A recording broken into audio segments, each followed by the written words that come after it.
Does the sun ever shine in Fort White? Jeez. Did you notice the beautiful flowers outside? Yes. Aren't they gorgeous? You know, I wanted to tell you, Mary, that haircut makes you look so much younger. And you know, some people really should never wear red, especially to church. That's what I'm thinking.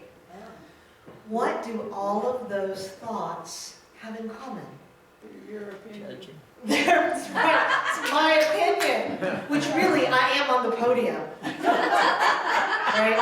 I am at least 2 steps higher than everyone else in this place. Ooh. Judgments. We do it all the time. Whether we're standing 2 steps above somebody in reality or in our own minds, right? We are constantly evaluating people, places, things, situations. They're good, they're bad, I like it, I don't like it, you look funny, you look really cute, right? Always, constantly making judgments. And at the root of every unresolved conflict is what? Judgment. Absolutely. Judgment. Judgment that is born out of a misunderstanding. That is born out of miscommunication. Born out of this need to be understood versus to understand. As we continue to look at placing our agree and disagree and love covenant center in our life. Today we look at the spiritual principles of a non-judgmental attitude, of a willingness to listen and a willingness to find the middle of the road, which is often very difficult for us. In Unity, we talk a lot about Jesus as our way shower. What that simply means is that if we were to live our life like Jesus, it might be a little more peaceful, a little more loving. There might be a little more joy in the world. Jesus set a perfect example for us about community, about how to be in relationship with each other. If you look at the stories in the Gospels about Jesus, you find that he hung out with all kinds of interesting people.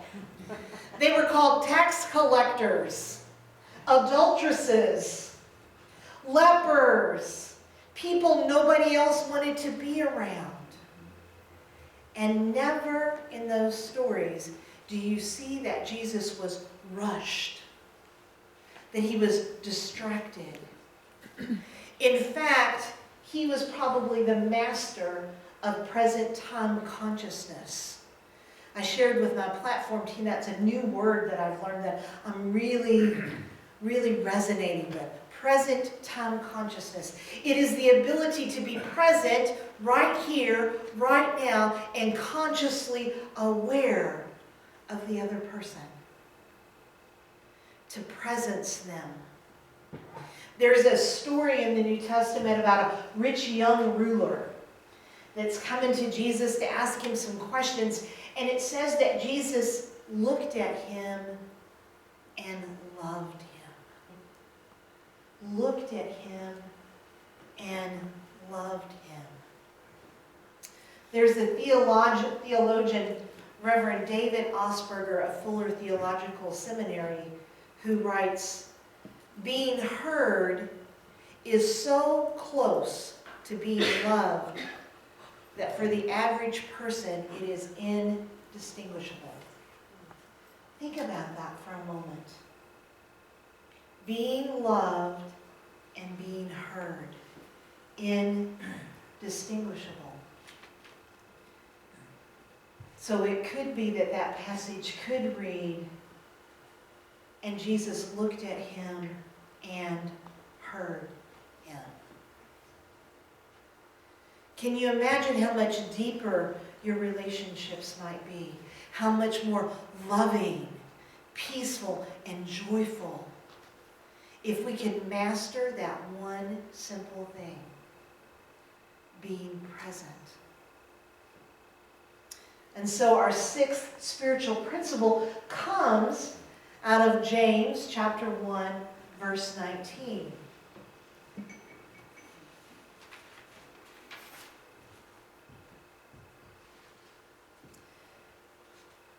You must understand this, my beloved. Let everyone be quick to listen, slow to speak, and slow to anger. Quick to listen. And it goes on to describe what that looks like. We listen carefully, summarizing and checking out what is heard before responding. We seek as much to understand as to be understood. Today, there are so many distractions, so many things that catch our attention, so much to do and so little time to do it in, that it's difficult to pay attention. I remember when my daughter was in high school and I was washing the dishes, and I'm sure I was thinking about what bills I was going to be able to pay, what I could do without for this month, and oh God, let's don't even think about college. And I'm just washing away, and she's talking 100 miles an hour, which you've met my daughter, you know she does that. And I, being the polite mom, yeah, okay, And all of a sudden she says, so you're going to write me a check for $100 and give me the keys to the car? Mom, you are not listening to me. You're right. I was totally not listening. As I was thinking about this lesson, I was thinking about even today, how difficult it is to focus and pay attention. And was it too long ago that my wife was surfing the internet, that's her downtime at home, right? Open the computer up, surf the internet. She's surfing the internet, and we're having a conversation. And I'm pretty sure she's not listening to me. But just to test it out, I tell this fantastical story. So I was thinking I would take this long vacation, that maybe I'd go away somewhere. And I was thinking I would pack the bag, take the dog, and I don't know, maybe I'll just leave tonight. Would that be okay? All of a sudden she was all ears. What? You're going where? Who? When? Back up. I know nobody in this room ever does that. Tunes out their beloveds. So it's easy to imagine when we are in the midst of conflict how much more difficult it must be to listen. And in fact, we know that when we are anxious, which even if you don't think you're anxious, your body is in an anxious response when you're in conflict. When our anxiety is high, our level of functioning goes down. It's almost as if the moment we open our mouth, our ears clog up. Because we become very focused on, you need to understand me. Right? Very focused on that. Focused on what our next rebuttal is going to be. What are we going to say in response to, and what if they say this, then I can say this, and I should tell them this, and I better not forget that that's another point I need to make. We can have a whole conversation in conflict without ever involving the other person.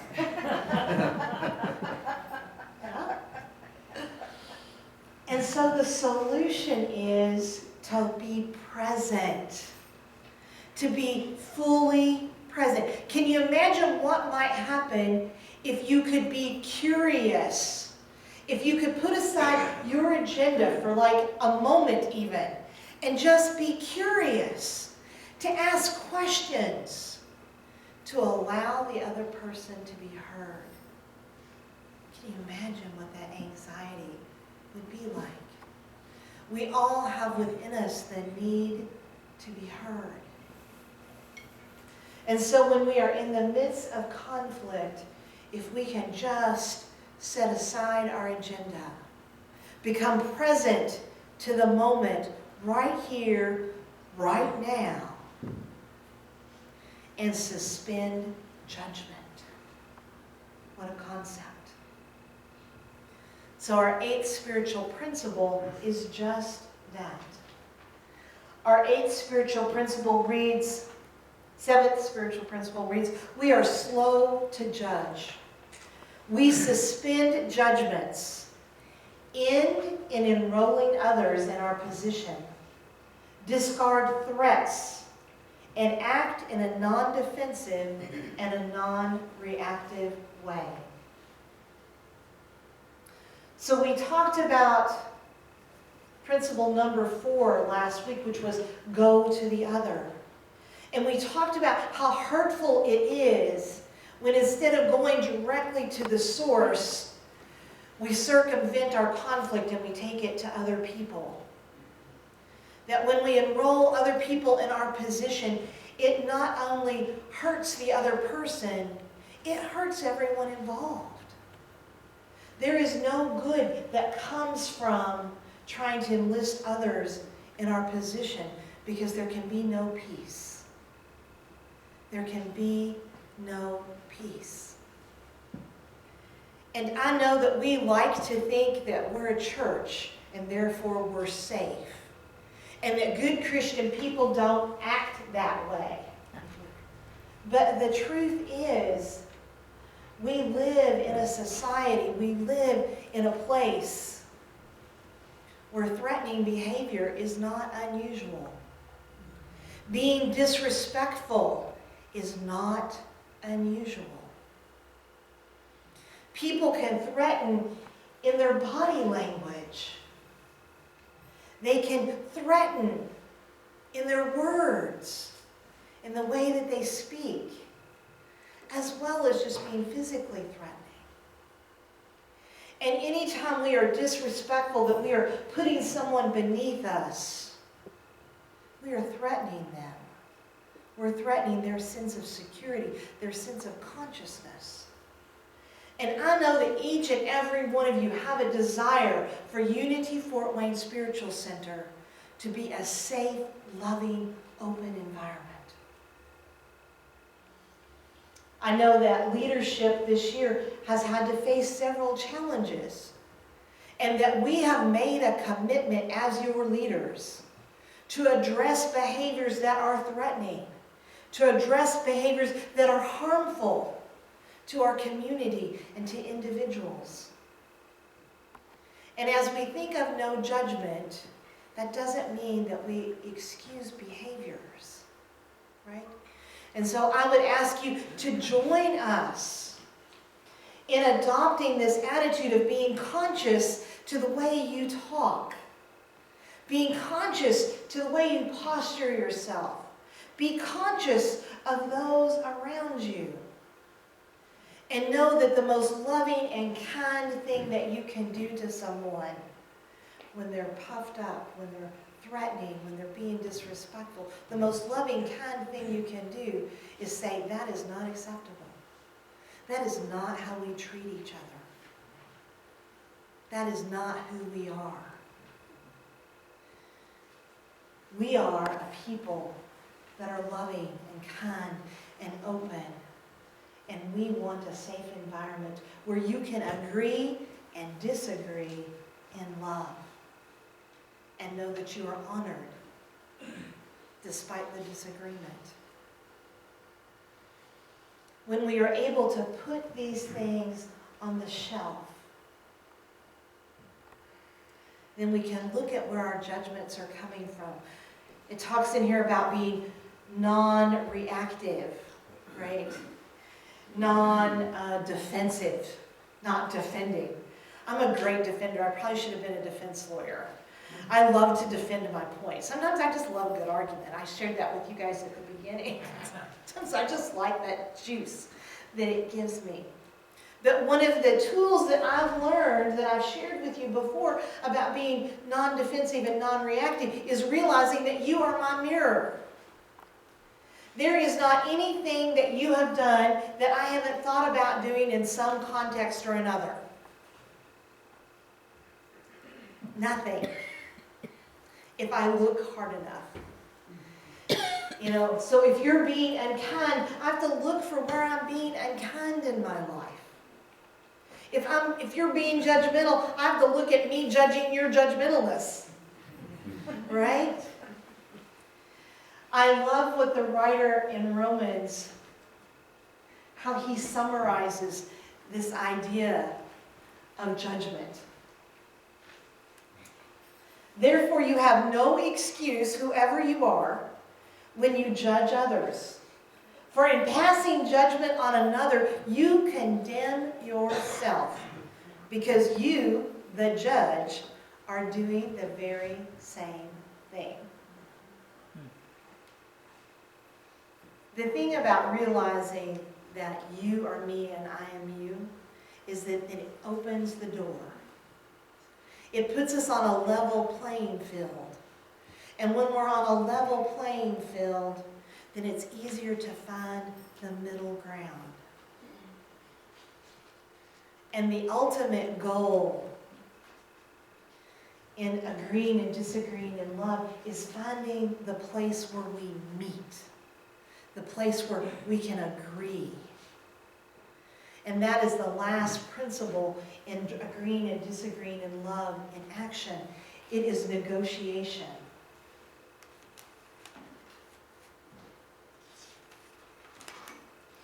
We are willing to negotiate. We work through disagreements constructively. And then it gives a list of about 4 or 5 things that we can do to negotiate. I think at the top of the list, it should be, I'm willing to give up my idea. I'm willing to surrender my agenda. For those of you who were not with us at the last town hall meeting, Andrea Bells did a wonderful job of leading us through this negotiation process. She started by having us think about our mission statement: cultivating leadership, awakening and transforming the world. And she asked us if we could all agree to do that. And of course we were all like, yes, that's who Unity Fort Wayne is. Of course we're going to cultivate leadership and connection. Absolutely. And then she said, okay, so now I want you to think about, what is your ideal Sunday service? When you hold an image of in your head of what Unity Fort Wayne Spiritual Center is, what a perfect Sunday service looks like, think about that and share it. It may not surprise you that there were as many pictures of the ideal Sunday service as there were people in the room.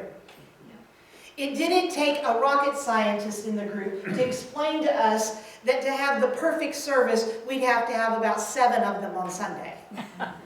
At least, right? To have the perfect service. And so what became apparent to us is that we have to decide what is important. Is my ideal Sunday service as important as connection and leadership? Is my ideal Sunday service as important as awakening and transforming the world? Because one of those is going to have to shift. And so as we continue with town meetings here at Unity Fort Wayne, my hope is that you will come with your ideal picture and a willingness to move into unison, to move into the middle ground, to negotiate, to be willing to give a little in order to create the unity that we represent. Conflict is an opportunity for us. It is an opportunity for us to be present to the moment. It's also an opportunity for us to find the middle path, to find where we intersect. And when we are able to do that, something beautiful happens. And it's written about in Philippians. Philippians 2, 1 through 2. If then there is any encouragement in Christ, any consolation from love, any sharing in the Spirit, any compassion and sympathy, make my joy complete. Be of the same mind, having the same love. Be of one accord. Now, we can look at that verse and say, I have to give up who I am. It's telling me that we have to be a think tank. We have to all think alike. We have to all look alike. We have to be carbon copies of each other. And we all know that that is completely impossible, right? Each of us is an individual expression of God here on this earth. And those expressions are very varied. So we have to look at what one accord means. And it comes from the Greek word, which forgive me, Stephen McAfee, homothemidon, which is a compound of two words which mean to rush along in unison. Think about that for a minute. To rush along. That's power. That's movement. That's energy. Unity. A movement that's going someplace. In unison. Together. As I was researching this idea of one accord, I ran across another Christian writer who described the word in this way, as almost musical. A number of notes are sounded, which while different, harmonize in pitch and tone. As the instruments of a great concert under the direction of a concert master, so the Holy Spirit blends together the lives of the members of Christ's church. As I thought about that image, Pat Deal came to mind. Because I have sung in many a choir. I love to sing. And the interesting thing about a choir is you get this group of people who all have different levels of ability and all who have unique voices. No one's voice is exactly the same. And at different parts, different times during the piece, people are singing different things. Different notes, different rhythms, even different words. But under the direction of a director, their voices blend together and make the most beautiful music. Being of one accord is like Unity Fort Wayne Spiritual Center. We are all different. We all have different strengths, different weaknesses, clearly different ideals.